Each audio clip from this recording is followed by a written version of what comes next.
Bonjour à tous pour cette première séquence inspirante de la journée. Alors, on va commencer avec deux étudiants perpignanais. Vous êtes issus de l'IUT Perpignan, de Perpignan, l'IUT Génie Biologique.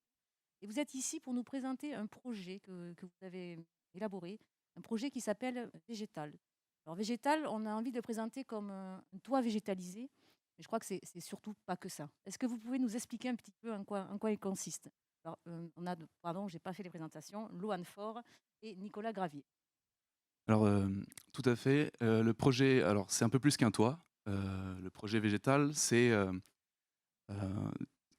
ça tourne autour d'une association qui consiste à élaborer des innovations agro-urbaines, dans une direction, écologique et pour des aisances pratiques et cetera.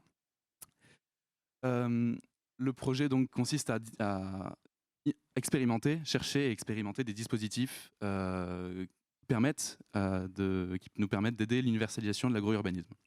Donc ça, c'est un petit peu dans les grandes lignes. Hem, Donc, vous allez plus loin qu'un simple toit végétalisé, c'est-à-dire vous avez mis au point des technologies pour aller jusqu'à récupérer, vous m'aviez expliqué, l'humidité des toits. Tout à fait. C'est-à-dire que concrètement, du coup, notre projet, s'appuie sur plusieurs dispositifs. On peut parler peut-être, voilà, le premier dispositif sur lequel on s'appuie. Oui, alors, le premier dispositif, c'est, un extracteur d'humidité de l'air. Donc, en fait, c'est comme un système d'entonnoir, si vous voulez, et l'objectif, en fait, c'est de récupérer de l'eau de pluie grâce à l'humidité de l'air. Environ, on estime à peu près à 1 litre d'eau, pour une nuit, et en fait, ce prototype, en fait, il récupère de l'eau sans utiliser d'énergie, c'est très important. Et il est inspiré, d'une thèse, de l'ancien président de l'UPVD, monsieur Xavier Py, pour, un certain type d'angle, essayer de maximiser, la récupération d'eau. Maximiser la récupération d'eau, ça veut dire récupérer l'eau et tout ce qu'elle contient. Alors, il faut bien voir que la problématique à laquelle ça répond, c'est vraiment, premièrement, d'éviter l'acheminement de l'eau sur le toit parce qu'utiliser l'eau de la ville sur le toit, c'est très coûteux du coup en énergie et stocker l'eau sur le toit, c'est extrêmement difficile puisque, ben, ça pèse lourd.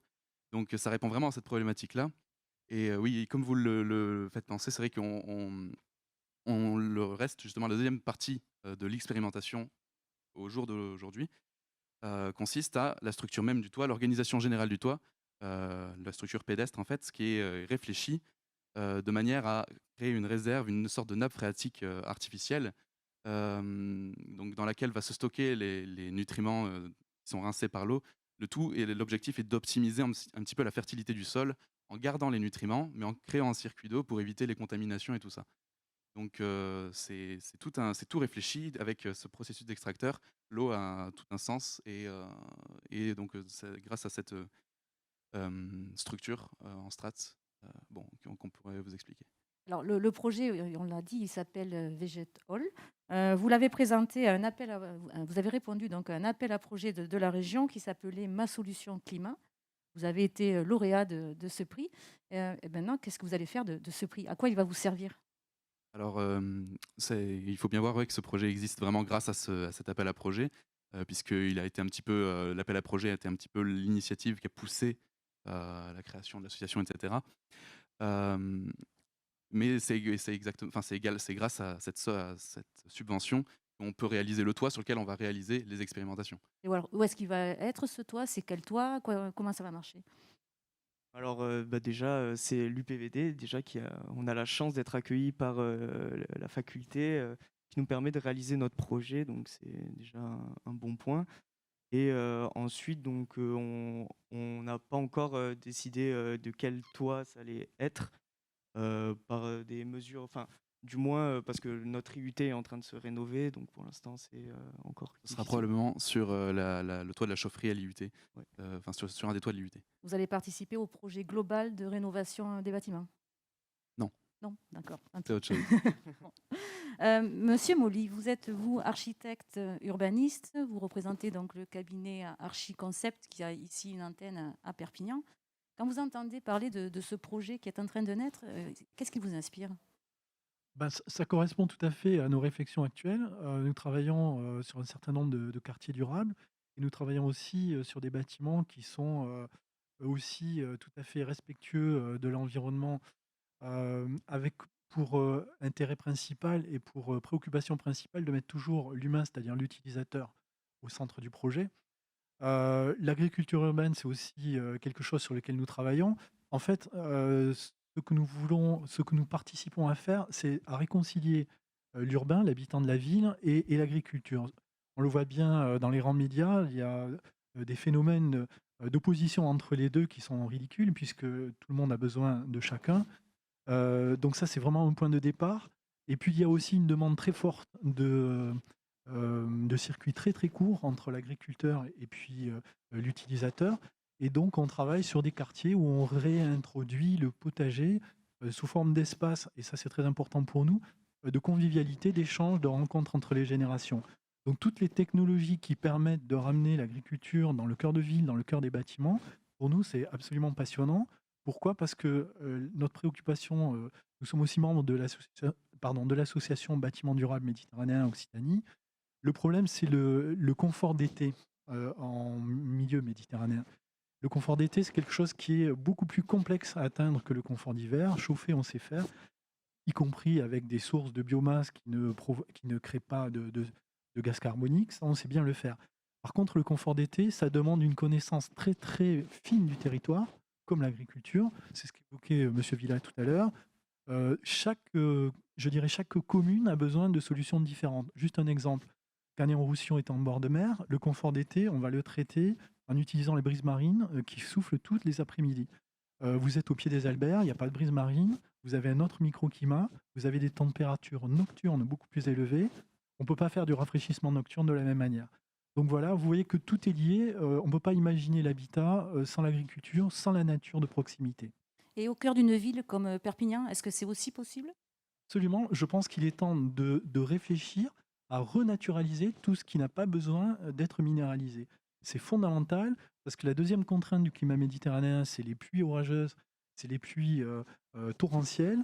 Or aujourd'hui, on le voit bien, les problématiques sont de plus en plus lourdes.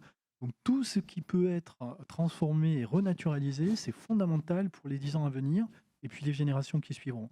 Donc oui, il y a un vrai diagnostic à faire dans chacune des villes, dans chacun des territoires, pour ramener la nature et pourquoi pas l'agriculture, là où on le peut, dans le cœur des villes, là où sont les habitants majoritairement.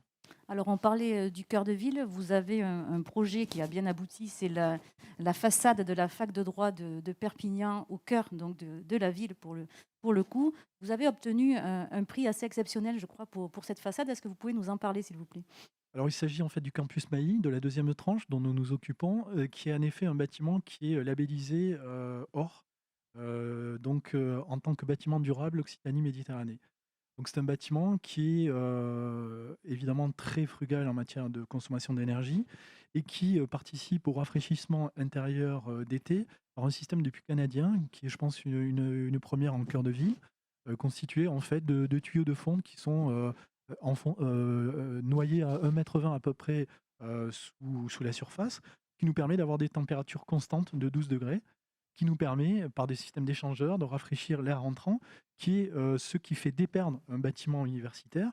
Parce qu'en fait, c'est pas du tout, la perméabilité des façades, mais c'est l'énergie apportée par chacun des étudiants avec leur ordinateur posé devant eux qui crée de l'énergie.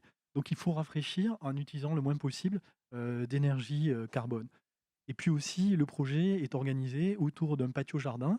On retrouve donc, là, la végétation qui nous permet d'abaisser l'hygrométrie, de récupérer les eaux de pluie, voilà, de consommer du CO2, et d'avoir des îlots de fraîcheur en cœur de ville. Parce qu'en ville, en été et de nuit, vous avez 4-5 degrés de plus que si vous êtes au milieu des champs, 1 kilomètre plus loin. Et alors, est-ce que c'est plus compliqué de monter un projet qui prenne en compte comme ça l'agriculture entre guillemets urbaine ou un projet plus ancien, plus habituel pour les promoteurs? Est-ce que ça prend plus de temps? Est-ce que c'est plus compliqué? Mais est-ce que vraiment ça vaut le coup? Euh, Ça vaut le coup, c'est des savoir-faire à acquérir. De toute façon, le métier d'architecte et d'urbaniste, c'est un métier de croisement de compétences. Nous ne serons jamais jardiniers, nous ne serons pas chercheurs. Par contre, notre métier, c'est un métier de chef d'orchestre. Donc on sait écouter, apprendre des autres et essayer de fédérer les équipes. Vous diriez que c'est un métier qui a changé sur ces dernières années, la prise de conscience écologique a monté? Je le pense, mais c'est pas auprès des techniciens, en fait, que l'évolution est à faire, c'est peut-être auprès de ceux qui prennent les décisions. Vous avez cité les promoteurs, ça c'est une réalité, peut-être difficile, même si on comprend, que les modèles économiques doivent être respectés. Et puis il y a les politiques. C'est-à-dire, tout le monde est d'accord pour faire de l'écologie, mais le transformer en acte est toujours, difficile parce que c'est pas forcément, reconnu aussi par les populations et qu'un politique a besoin d'être élu, pour, mener à bien, justement ce genre de projet qui demande, de s'inscrire dans la durée. J'allais vous demander justement les personnes qui souhaitent habiter dans ces quartiers, durables, quel profil ont-elles? Est-ce que ce sont des jeunes, des vieux? Est-ce qu'il y a un profil type d'ailleurs? Je pense que non. Je pense que ça attire, toutes les classes sociales et tous les âges. Je pense que c'est vraiment, une tendance vraiment lourde. Heu, je pense qu'on s'inscrit aussi dans l'air du temps. Voilà, je pense que c'est pas un phénomène de mode et que c'est vraiment, inscrit aujourd'hui, dans les préoccupations globales. Très bien, bah, écoutez, merci beaucoup. Merci Loane, merci, Nicolas et merci monsieur Molly pour cette séquence, inspirante. On se retrouve d'ici quelques minutes pour la deuxième table ronde donc de la matinée qui sera consacrée aux acteurs engagés. Merci beaucoup.